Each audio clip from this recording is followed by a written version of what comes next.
شباب الله يحييكم. اهلين شباب يا السلام. السلام. بارك الله فيكم. الله يحييكم. الله يحيي الاحرار. اهلين الشباب. اهلين عرفت شيخنا. السلام عليكم. الله يحييكم. وعليكم السلام. وبارك فيكم شرفتنا. اهلين الشباب. الله يحيي الاحرار. الله يحيي الثوار. تفضلوا.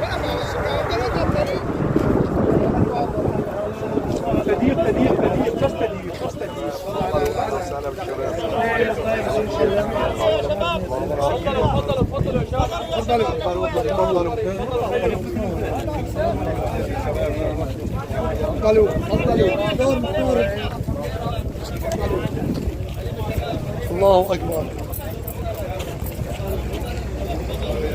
صوروا هاتهم.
على رغم ورود جلالك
والسلام على رسول الله. نحن أتينا إلى هذه المنطقة، منطقة معبر أبو جندين. ليس موضوعنا موضوع تجمع فقط، نحن أتينا إن شاء الله وتعالى مصرين وبكل إرادتنا إن شاء الله وتعالى، حتى ولو أراقت دمائنا ما راح نسمح لهذا المعبر يمر لبشار الفسد وأعوانه. هذا المعبر هو معبر خيانة، معبر ندالة، معبر تآمر، وإحنا شعب حر. هجرنا من ديارنا بتكالب الدول علينا، لكن إن شاء الله وتعالى نحن منصورون. ولو تأخر النصر قليلا لكن النصر آتي على الطريق بأمر من الله عز وجل، وبإذن الله عز وجل ما راح نسمح لا لهذا المعبر ولا لسياسات الدول الخبيثة وقرارات الدول الخبيثة إنها تمر على دماء شهدائنا الأحرار اللي قضوا نحبهم في سبيل تحرير هاي البلاد ورفع كلمة لا إله إلا الله. احنا نطالب كل شريف من أبناء القبائل والعشائر أن يقفوا وقفة رجل واحد لتحرير هالبلاد وتوحيد الصف والكلمة ضد القرارات الدولية اللي ما تهدف إلا لتدميرنا وتدمير أولادنا وأحفادنا. احنا لازم نكون كلياتنا ايد وحدة إن شاء الله تعالى لدحر كل محتل دخل على هاي البلاد أولا، والتحرير حرائرنا من سجون نظام بشار الفسد وأعوانه. ونحن من هذا المكان الحر الشريف نرفض كل القرارات الدولية ولا نقبل أن يكون وصي علينا. نحن وصاتنا وصاة داخلية، وصاة شعب متكاتف بكلمة واحدة إن شاء الله تعالى. ونقول لمن تخاذلوا ووقفوا وقفة الذل والعار، والله إنكم على مجابر التاريخ بأمر من الله عز وجل. ونقول لمن هم نيان استيقظوا من غفلتكم، هذا مشروع صهيوني خبيث تعاونت معه كل دول الكفر لحتى يذلون بيضة الإسلام، والإسلام منصور إن شاء الله تعالى، منصور لا للوصية الخارجية علينا. نحن إن شاء الله تعالى واقفين بدمائنا ورجالنا وأولادنا وأحفادنا حتى آخر نقطة دم إن شاء الله تعالى لتحرير هذه البلاد، شاء من شاء وأبى من أبى، والنصر للإسلام والمسلمين. عاشت هذه الثورة حرة أبية منصورة على أعدائها ومن أعدائها، والله أكبر. بعث الشهيد ودحرج الحجر، من قال أني لاجئ كفر. مزقت أكفاني وها أنا أمام معبر الزندين أجابع الخضر، وأثور عاصفة مدمرة عوجاء لن تبقي ولن تذر. أنا من سوريا وهل عجب، أنا من مدينة الباب وهل عجب، إن ثار مظلوم وإن ثار. أنا من أهالي السفيرة وهل عجب، إن ثار مظلوم وإن ثار. أنا من أهالي مارا وعنبان وحيان، إن ثار مظلوم وإن ثار. غدرت بنا الدنيا وشردنا بغيا تحدى البدو والحضر. يا نسل شيلوخا ولا جبلوا بالشح مصفية لمن سخر. ونعيد مجد أمتنا للناس لا عينا ولا أثرا. تكبير الله أكبر.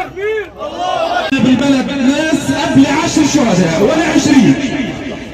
اشرح لك لحتى انت تصير مفاوض عننا. يعني انت رايح توقع على فتح معبر، يعني ثاني النهار بدك توقع على مصالحه مع النظام.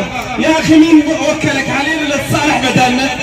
نحن الحمد لله والفضل لله اللي رحمنا دم وخذنا معارك ونمنا ليالي على السواتر والجبهات في المشاة وغيرها لتجي انت توقع عنا مصالحه مع النظام او فتح طريق مع المعبر. يعني انت تنقض النظام بايدك. يا اخي مين وكلك عنا؟ مين حطتك تركيا؟ روح افتح معبر بغير تركيا معنا. قد تركيا افتح معبر كسب غيره مع النظام، ما تجي تفتح في ارض سوريا المحرر الشمال مع النظام. نحن اللي حررنا هاي الارض، نحن اللي نقرر فتح المعبر او لا. ما بنعطي شرعيه للنظام. انت تابع لتركيا تصطفل، روح افتح من تركيا معبر مع النظام.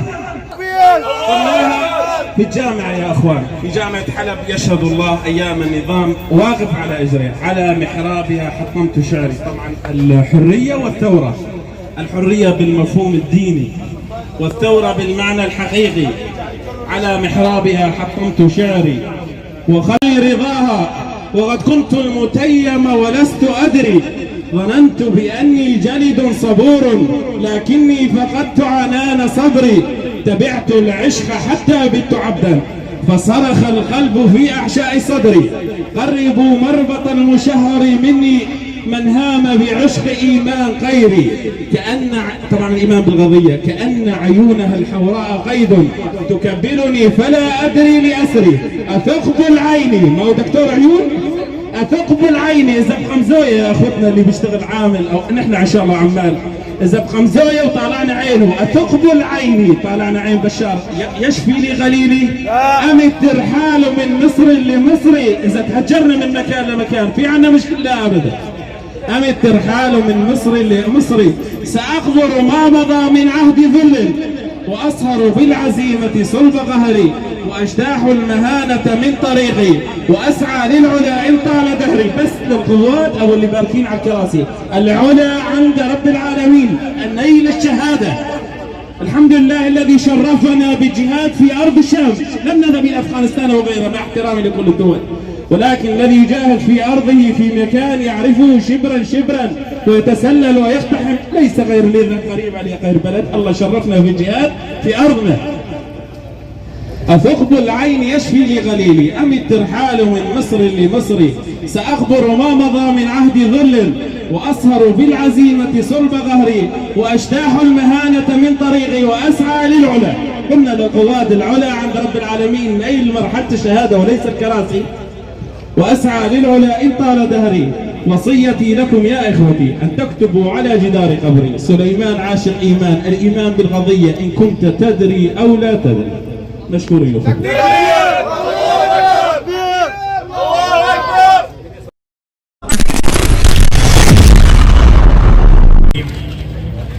الحمد لله رب العالمين، وصلى الله وسلم على نبينا محمد وعلى آله وأصحابه أجمعين.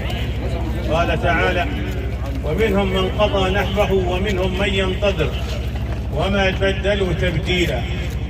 الذين قضوا نحبهم هم الأسود الذين خلفنا، الشهداء الأبطال الذين قدموا أرواحهم ودماءهم من أجل أرض شام مباركة باركها رب العالمين سبحانه وتعالى، وما بدلوا تبديلا. أنتم يا من قمتم أمام هؤلاء الذين يريدون أن يبيعوننا بحفنة من الدولارات أو بشيء من المناصب والتبعية، نقول لهم: خسئتم، فأنتم للشيطان أذناب، وإننا للرحمن مطيعين وعليه متوكلين.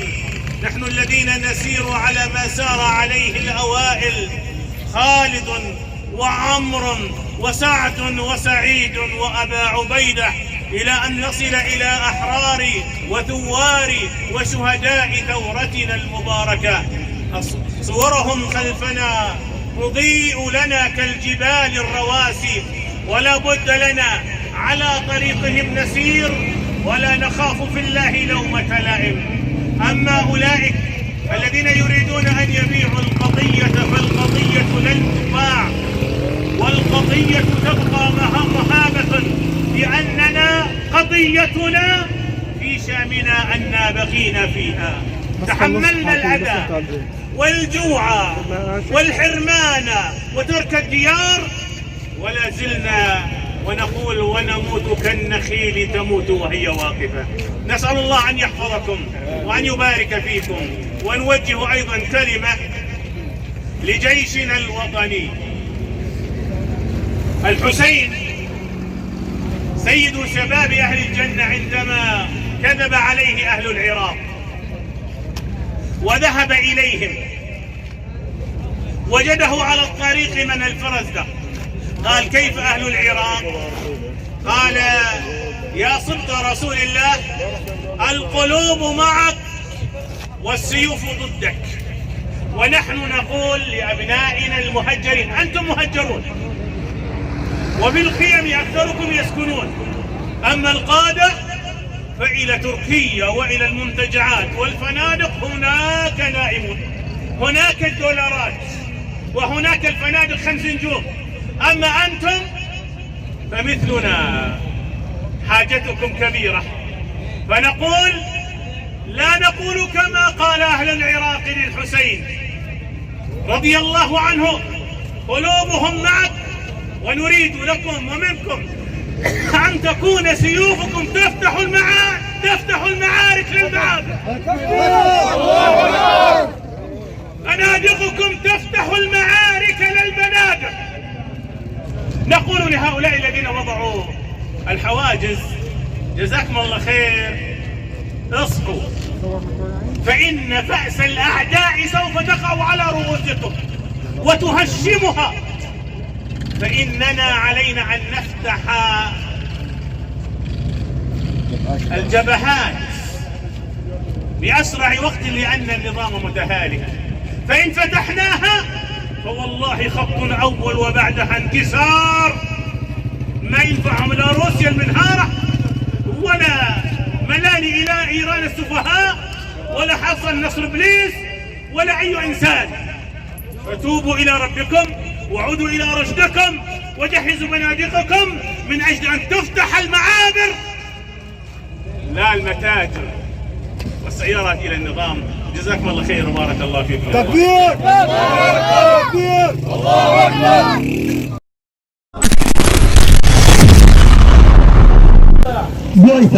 بعث الشهيد ودحرج الحجر، من قال أني لاجئ كفر. مزقت أكفاني وها أنا ذا أمام معبر الزندين أجابع الخضر، وأثور عاصفة مدمرة عوجاء لن تبقي ولن تذر.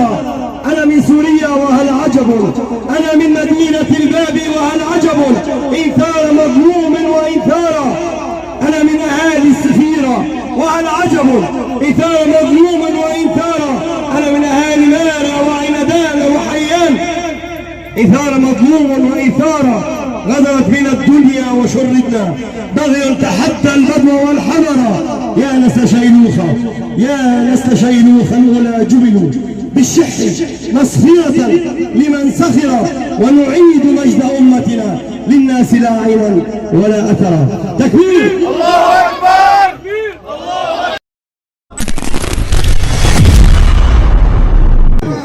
تحية الرجال الأبطال للأبطال الثابتين على مبادئ الثورة والحرية والكرامة. تحية أيها الرجال، تحية إلى أبناء الشعب السوري الحر بكافة أطيافه. تحية للذين أتوا من كل مناطق المحرر ليقولوا كلمة الفصل لا لفتح المعابر، لا لفتح المعابر، بل نعم لفتح المحاور وللوصول. نعم لفتح المحاور للوصول إلى اجتثاث معامل البنتاغون التي ستأتي إليكم أيتها الدول التي تحاولون التطبيع مع هذا المجرم. نحن نحميكم بموقفنا، نحن نحمي أبناءكم عندما نمنع البنتاغون إلى مناطقنا. تعالوا وساعدونا لنقف بوجه هذا المجرم القاتل ونجتثه ونسقط حكمه الذي كان سيد المجرمين بهذا العالم والتاريخ. تحية إلى جميع الأحرار، والسلام عليكم ورحمة الله.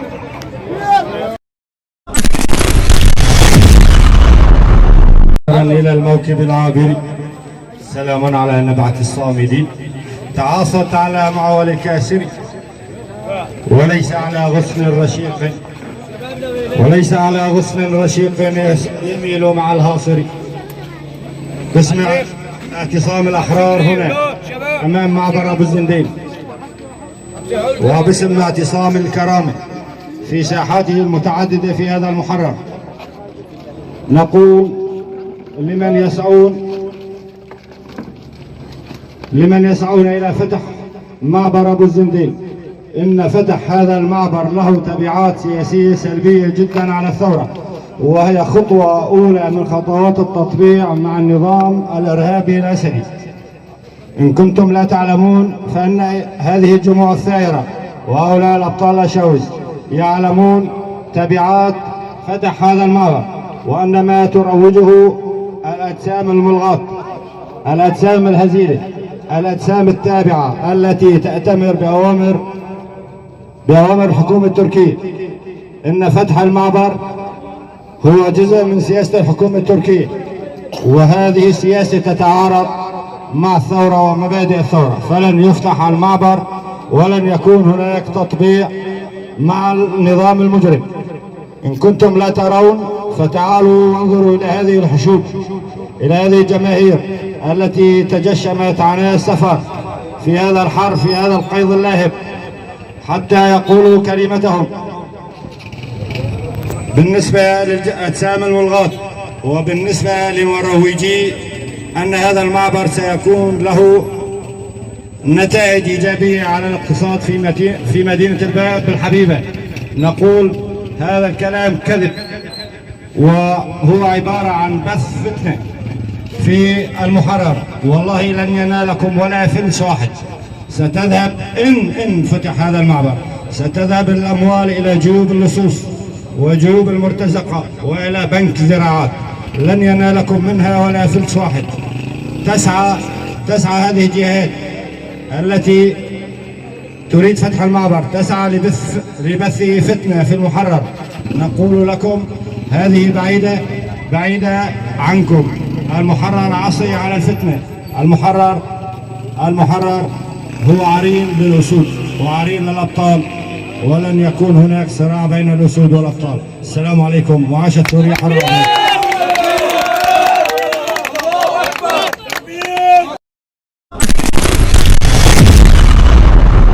الله وبركاته. من هذا المنبر الكريم أحيي الثابتين على ثورة سوريا العظيمة، ثورة التضحيات، ثورة الوعي الثوري. إخوتي الكرام، نحن نقف أمام مشروع إقامة معبر بين مناطقنا المحررة وبين النظام الأسدي السفاح. معبر نظامي تم الاتفاق عليه عبر الدول، عبر المحور الإقليمي. هذا المعبر يمثل اليوم اعتراف صريح بوجود الأسد كنظام دولي معترف فيه. هذا المعبر هو واجهة لتمرير فكر التطبيع ومشروع التطبيع مع الأسد. هذا المعبر يمثل نقل مشروع التطبيع من النظرية إلى التطبيق. لقد سمعنا في الأيام الأخيرة منذ أشهر تحول واضح في الموقف العلني للحكومة التركية، ممثلا بخطاب السيد الأردوغاني رئيس حكومة تركيا، ومعززا بخطاب وزراء الخارجية حقان فيدان وقبله مولود شاويش أوغلو. رأينا خطابا علنيا يتحدث عن وجوب انصياع المعارضة السورية إلى التواجد على طاولة الحوار مع نظام الأسد. نحن بعد هذا التحول، بعد هذا الخطاب، نرفض رفضا قاطعا أي محاولة لتمرير مشروع هذه المصالحة، ونطالب من باب سد الذرائع بإغلاق كل الذرائع التي قد تودي بالمنطقة إلى هذه الحال. أول هذه الذرائع هي فتح المعبر. لماذا يفتحون المعبر في هذه الأيام التي توافق رفع مستوى الخطاب التركي تجاه المصالحة مع الأسد، بعد أن دعا السيد الأردوغاني نظيره السفاح الأسدي إلى طاولة الحوار؟ لماذا اليوم يأتي هذا المعبر؟ يقولون أن الهدف من المعبر هو اقتصاد. نحن نرى أن مناطقنا تقع تحت عتبة التفقير متعمد. من يريد أن ينعش اقتصاد المدينة يبحث أولا عن تعزيز مواردها، تعزيز مواردها الاقتصادية، وليس عبر التجارة الجشعة بالدماء. نحن اليوم الموظفين لدينا يأخذون مرتب لا يتجاوز $100. صار 7 سنين الحكومة المتواجدة في هذه المناطق والمجالس المحلية تعطي موظفيها رواتب لا تتجاوز $100. هذه الحكومات والوصي عليها لو أراد فعلا أن ينعش المنطقة كان أقام مشاريع تنموية حقيقية، مشاريع إنتاج وليس مشاريع تجارة يأتي بالحنطة ويأتي بالموارد المتبقية القليلة في مناطقنا لينقلها للأسد. الأسد لا ينقصه هذه الموارد يا إخوتي. الزراعة عند الأسد نحن لدينا تقارير كاملة، الزراعة عند الأسد موجودة عند النظام الأسدي، وجميع الموارد المتاحة لديه توازي مواردنا، لكن يحتاج إلى إقرار الناس هنا بالاعتراف به ولو كان بشكل غير مباشر. هذا المشروع التطبيعي يتعارض مع الثورة. نحن هنا في خيمة ثورة، هذا مشروع ثوري، مشروع مقاومة الفساد الإداري، الفساد الذي يتجلى بكل صوره.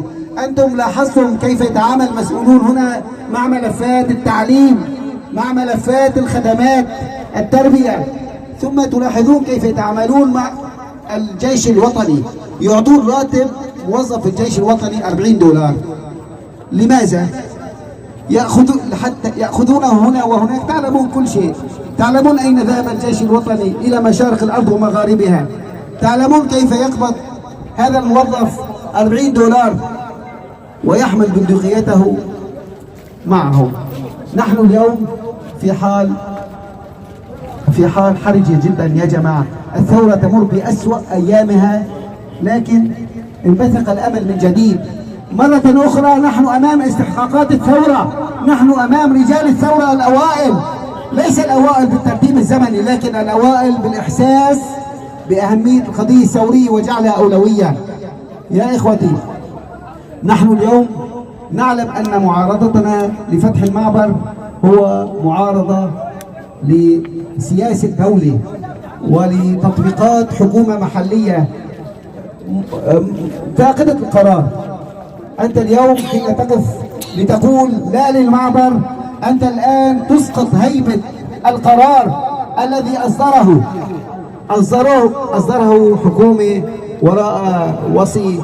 أنت اليوم تقاوم محاولة هذا النظام لجر الثورة إلى مربع التطبيع مع الأسد. لذلك أقول لكم جميعا، نحن هنا صامدون حتى يتم إلغاء المعبر.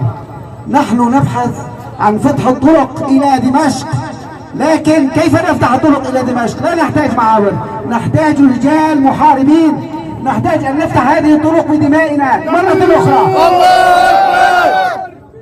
يا إخوتي، سوريا كاملة، سوريا موحدة بعون الله تعالى بهمة الأحرار، لا تحتاج معبر بين مدينتنا حلب مدينة الأحرار، دمشق عاصمتنا الكبرى. لا نترك دمشق للمصيدية، ولن نتركها للشيعة، ولن نتركها للسفاح الأسدي، ولن نجلس معه على طاولة حوار. هذا النظام السفاح بعد أن قتل منا الملايين وهجر ملايين لا مجال للحوار معه، لا مجال معه إلا بالسلاح. نحن نبحث عن فتح